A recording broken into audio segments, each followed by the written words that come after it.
إن إبراہیم کان امۃ قانتا للہ حنیفا، بے شک ابراہیم تھا مقتدا فرما بردار اللہ کا ایک طرف ہو کر، ولم یک من المشرکین اور نہیں تھا وہ شرک کرنے والوں میں سے۔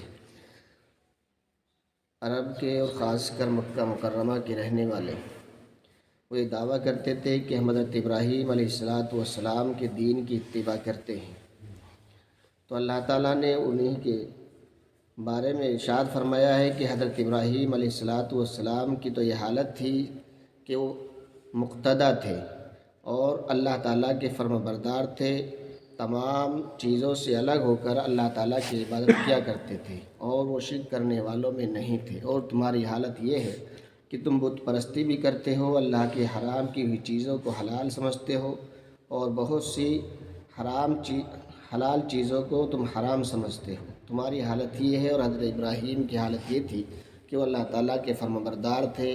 اللہ تعالیٰ کے عبادت گزار بندے تھے اور کبھی انہوں نے شرک نہیں کیا، وہ شرک کرنے والوں میں سے نہیں تھے۔ شاکر لانعمی، اور وہ شکر کرنے والے تھے اللہ کی نعمتوں کا۔ اجتباہ وہداہ الی صراط مستقیم،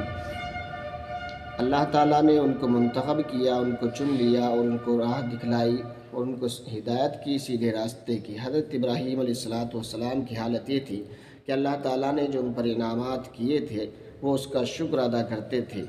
اور اللہ تعالیٰ نے ان کو منتخب کیا اور سیدھے راستے پر چلایا۔ حضرت ابراہیم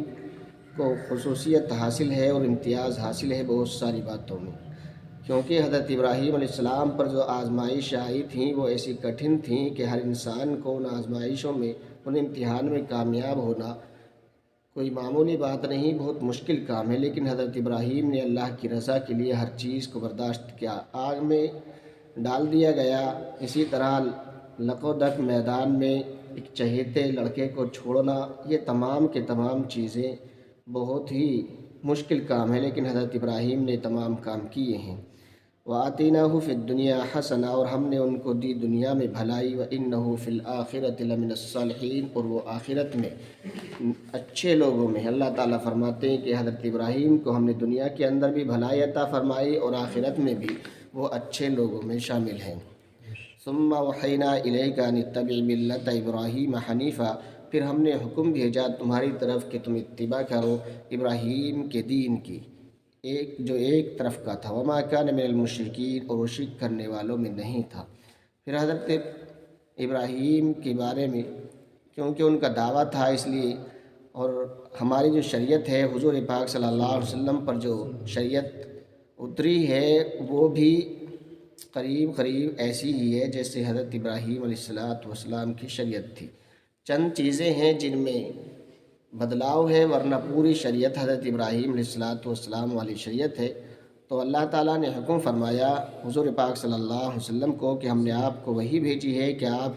ابراہیم کے دین کی اتباع کریں جو ایک طرف کا تھا، کیونکہ وہاں کے مشرک کی دعویٰ کرتے تھے کہ ہم حضرت ابراہیم کے دین کو مانتے ہیں۔ تو اللہ تعالیٰ نے فرمایا کہ دیکھو،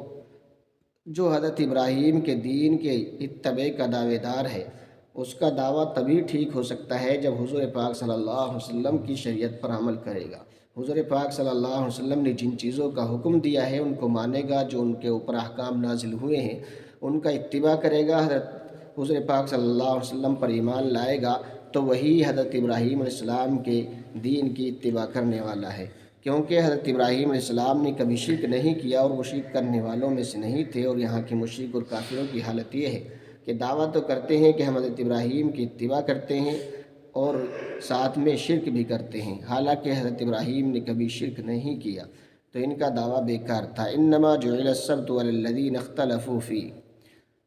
مقرر کیا گیا ہفتے کا دن ان لوگوں پر جو اختلاف کرتے تھے اس میں۔ وَإِنَّ رَبَّكَ لَيَحْكُمُ بَيْنَهُمْ يَوْمَ الْقِيَامَةِ فِيمَا كَانُوا فِيهِ يَخْتَلِفُونَ، اور بے شک تیرا رب حکم کرے گا ان کے درمیان میں قیامت کے دن اس بارے میں جس میں وہ اختلاف کرتے تھے۔ اللہ تعالیٰ فرماتے ہیں کہ صرف تھوڑی سی احکام میں تھوڑا سا بدلاؤ تھا۔ یہودی جو لوگ تھے تو حضرت ابراہیم علیہ السلام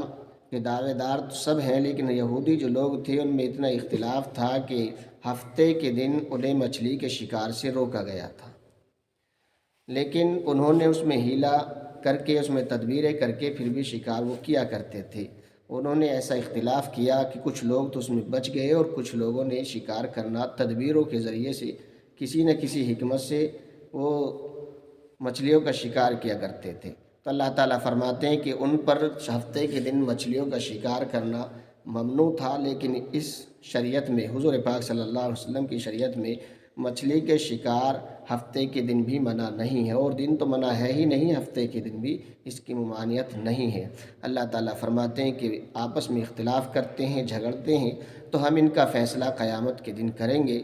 جس بارے میں جھگڑتے ہیں۔ تو اللہ تعالیٰ نے تمام انسانوں کے لیے گویا کہ ان آیات کے اندر یہ پیغام دیا ہے کہ جو یہ دعویٰ کرتا ہے کہ ہم حضرت ابراہیم کے اتباع کرتے ہیں، ان کے لیے ضروری ہے کہ حضور پاک صلی اللہ علیہ وسلم کی شریعت پر مکمل طور پر عمل کرے۔ اللہ تعالیٰ ہم سب کو بھی